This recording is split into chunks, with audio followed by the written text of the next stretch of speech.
I'm going to look this up. I'm going to look. There's a principle that Right. we have to follow. Yeah. We have to have. Be true to yourself. You don't have And when I came back, the place was a mess. So I knew I was missed. Deep in here now. Now It's incredible. I love it. Me That's too. good. Yeah. That's good. And applying the recovery, I thought.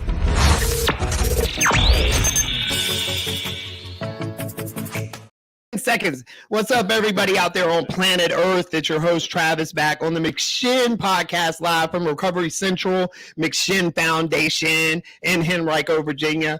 I want to give a big shout out to everybody in the jails and prisons across America that we're in on. I know we forget about shouting y'all out a lot, and I know that you're part of our main viewership, and we love you. And just I just want you to know that in my prayers, I pray for freedom inside and freedom when you get outside. We're on your side, and we just want you to know that. A lot of love going out to y'all. And today we have two special guests, too special to me because they happen to be I call them friends. We were just having a conversation about this beforehand. And we got Mike and Mikey. I call them both Mikey because I got a lot of love for him. Mikey, I'm not going to tell the story for him. He's a fairly new participant here, very stylish. Yep, 33 very days. I got to tell y'all a story about Mikey too that he gave me. And then we have the always prim and proper hair, every follicle in place. Mike, known to other people as Michael because he's so sophisticated. He also is employee of Machine, a peer leader, an interior decorator. Mm-hmm. He decorated the intensive house here. He did a beautiful job.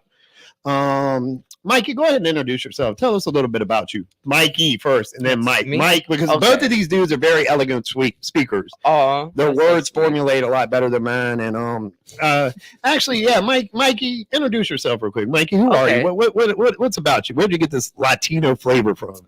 Well, I'm black and white, the start, but it just comes natural though. 23 years old, been in recovery about 33 days now. Whoa, congratulations. Yes, thank you. Just collected my 30-day tag. Brand new to McShin, brand new to recovery, but decided to stay. Don't want to go anywhere else because this is where the love, the healing, the happiness is, and I just enjoy it here. So you would say that you found a lot of love here. Yeah, definitely. I love that, and it's something that both of y'all have in common that you might not know about is usually I meet people pretty fast when they get in here. I might, so to speak, I might be one of the first to third people that you see around here. Yeah. And I always like to talk to the first people coming in. And two things that I noticed. Well, one thing that I noticed about the pair of y'all is that you both came in with good attitudes and hit the ground running. Now, I don't want to take all the credit for Mike's success. But you often do because I am humble. But it just so happens that me and Mike, work closely together early on in his recovery. Mikey, talk about your experience at McShin a little bit, like the first couple, week and a half. The first week was kind of challenging for me because I had no idea what I was walking into. I was coming from New York, and then this was all my first time in recovery, and it was an interesting environment because it was much more relationship based than I was expecting. And right from the get-go, I realized that I was going to have to break down a lot of my comfort zone and really go headfirst into recovery. And I will say, and I will give him credit, and it is now on record. So this will be played on loop. This will be Travis's new ringtone. But I do have a lot to thank Travis for because he was my recovery coach when I first came in here, and they had told me that I was paired up with Travis, and I was like, oh, okay, who's that? And they're like, well, you'll hear him in about 20 minutes. And that was true. And so I did. And it was fun because he also knew how to, which is what we were talking earlier before we turned this on. What he's so good at is adapting to the language of those around him, and that will help their recovery. And so while he's fun in games for those that really do well in fun and games and joking around, the second we would have our one-on-one coaching sessions, he knew that I was taking this very seriously and was allowing me a safe and comfortable space. So now that I've said that, you owe me $20. Thank you very much. And I'll give that's you 30. Yeah, I'm a okay, big great. tipper. Thank I you. believe in big tips. Tips. That's what friends do. Yeah, Mikey, what would you say is totally awesome about me? You remember that one time you came in our house? It was like 10, 11 at night. I And never would do that. I heated that chicken up. For Yes, you Yeah, did. yeah. That's another thing I have to say about our participants. There's always so many hidden. I don't even like to call them participants, man. These guys are my friends. Like, I'm in the trenches with them. I want to battle. I want to see them do good. I want them to see me do good. Anything that I can do to offer some minuscule assistance in that, then hey, that's a purpose right there for me, and I'm down for that. But one of Mikey's special skills is cooking. That's why I thought he was Latino for real. Now that he hit me with the realness, I'm a little confused a little bit because this fried chicken he made was so savory and seasoned. I was married once upon a time ago, so my mother-in-law, she taught me how to do all that. Oh, I see. You had a mother-in-law that cooked. Yeah, Mhm. yeah. And the fried chicken, it was the best I ever ate. Thank To tell you the truth, and I I've ate a lot of appreciate chicken. that. I'm a appreciate bird that. eater. And so, like, that's one of Mikey's special talents, man. He's a real sweet kid. And also, that leads me into, since we are such good friends, I have to bring this up on camera because, I get accused a lot of being, the typical middle-aged white American. Would y'all I would say much older. much older. I don't know how long you think you're living if you're middle aged. I know I've done a lot of damage to this meat sack right here. That is so freaking funny. But it's come to my attention lately, and like as I've been here, I've become more open-minded, and I'm guilty of a lot of jokes. You know what I mean? And so, like, it's never been a thing for me to just joke on everybody. Yeah. I'm an equal opportunity jokist.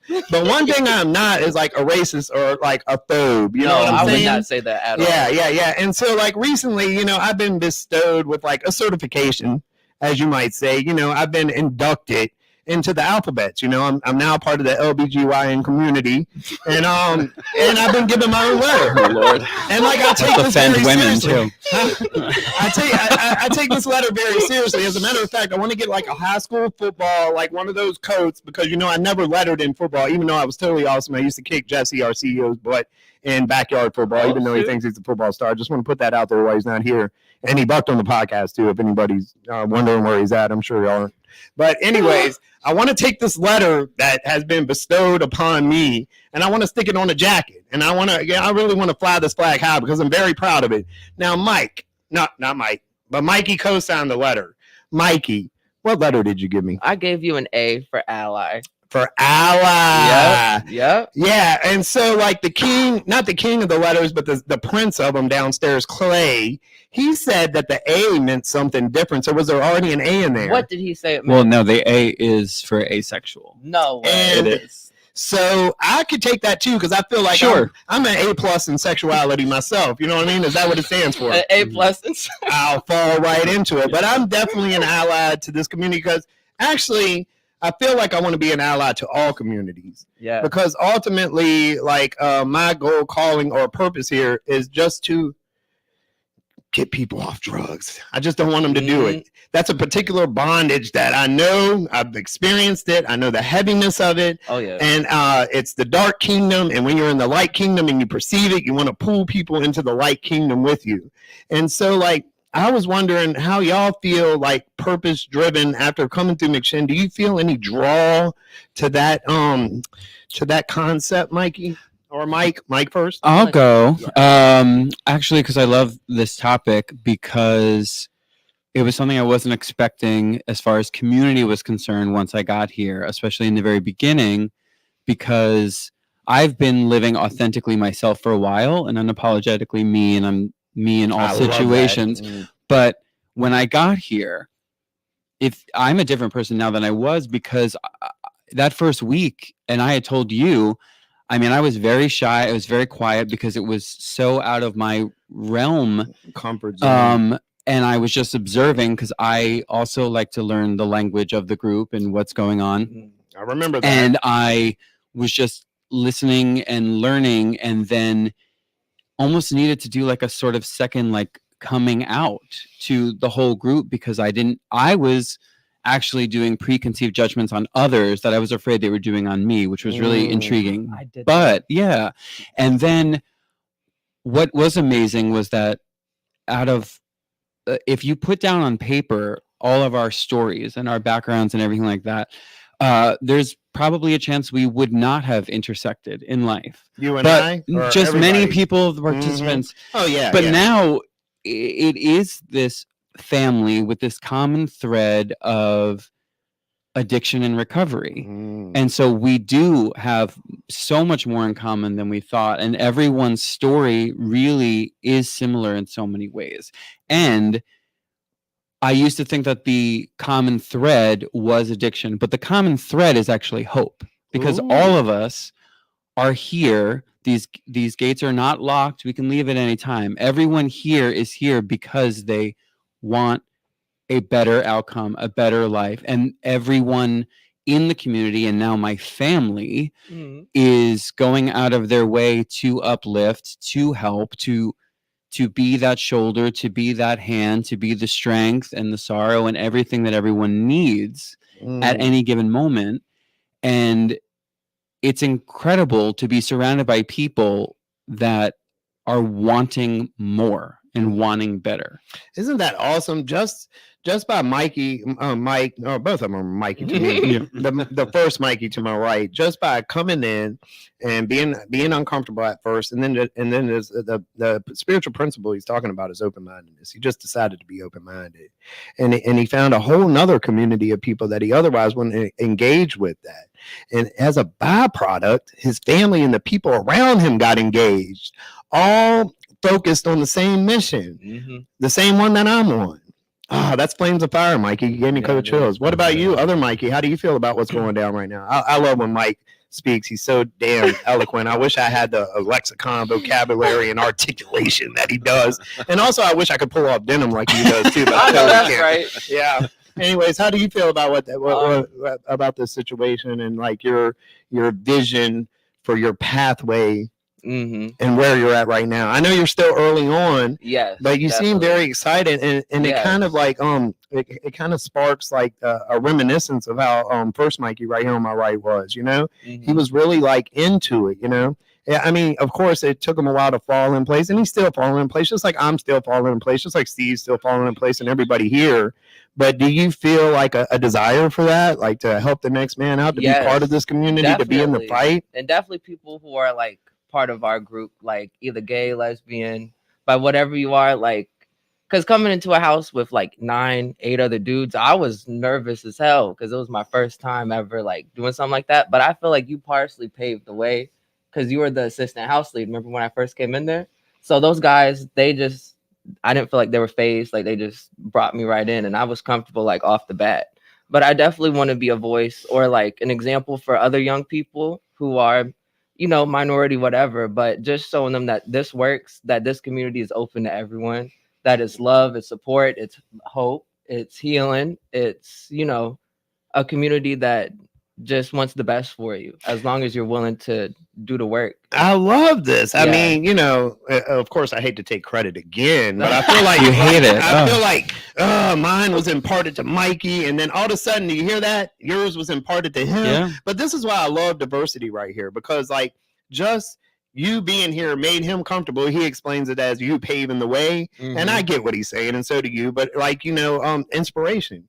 You were an inspiration. He sees you make it, and now he thinks he can make it. And but what's amazing is the reciprocity of it all. Sorry, is because his enthusiasm coming in got me even more on my game. Yeah. You know, that's why when you go to these meetings and everyone says about the newcomer and how important they are, it's because it truly is a way to then give back, and you're giving to me as much as I'm giving to you. And one thing that they say in many of these meetings is, you know, addiction doesn't discriminate, and that's really true because we all have different backgrounds. But I will also put on top of that, recovery doesn't discriminate. That's right, it doesn't. And Travis don't discriminate either. I know that's right. I love being part of all communities. And also, like, before we wrap it up, because we had a quick one today, and our engineer Steve, give a shout out right now. Hey there. Hey, that's Steve, and that's how he does it.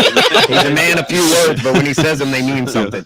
And also, like, I want to, like, Mikey, like, gosh, it's so good to have so many different kinds of friends. I love this, and not because I'm self-centered, but it always does benefit me. And I had like a situation where, like, you know, at the same time I was trying to show someone that I was thinking of them, but also I was trying to start trouble too. And so, like, you know, all I had to do was say Mikey and put him on the mission. And Mikey, like, just he picked out the most beautiful arrangement of flowers, and it had both dual purposes. I came out looking like the man, and also I started a bunch of trouble at her work, and it was just great. And I want to thank you for that, Mikey. You're welcome. The $20 is still waiting. Yes, Oh, and I'll tell you what else. I hate to put you on the spot there, sir, but you know, a long time ago, promises were made, and you know, I never let them go. And one of the promises was that you were going to do something with this podcast room. Now I know that this looks like, you know, Al Bundy's living room right now, or all in the family, but that's okay because we're comfortable. Mhm. Are y'all comfortable? I'm very comfortable. Yeah, very. But also, you know, Mike has a certain like flair for spice. You know, I mean, he can just take a little and make it a lot. And so, like, Mikey, what I'm asking you is, will you make it a lot for me, or the podcast room, so to speak, which is an extension of me and McShin? And we would like it to look nice. And I know, you know, I don't want to say you dropped the ball on this, or, you know, you totally betrayed me, but we're getting into those kind of water. So what do you think? Okay. Well, I'm going to turn this around because I deal well with adversity. So I take the A back. You're the A is adversity. I'm a double A. I'm a Double A battery. No, but what I will say is, because then we can end on this beautiful note, is yes, I would absolutely love to utilize my talents to help someone in a ripple effect that I will never see. If it makes people here more comfortable to then share their story and to help people out that are watching and listening to this, then absolutely I will devote my time, effort, and energy into making this more beautiful with whatever is given to me. Yeah, and we'll try to, you know, devote a couple dollars to you. Oh, you know, yeah. for the whatever. But you know, the budget's low here, and that's partly on my well, never mind. It's Jesse's fault. Anyways, love everybody out there. I'm so glad. Now, look, I pulled these guys last minute. Of course, like, you know, second Mikey over there is kind of like a job. I don't want to say a Trav groupie, but you know, a podcast groupie. Yeah, and he I'm a was podcast excited to come on. Yeah, you can I say was. Trav groupie. It's I'm okay. a I'm in Trav the community. groupie, yeah. I love And Trav. of course, you know, I snatched Mikey last minute. He was down there, you know, performing secretarial duties, which he does like no other. I mean, I got to give this guy props. He's really good at everything he does. And look at the cuff on the bottom of those jeans. I know, right?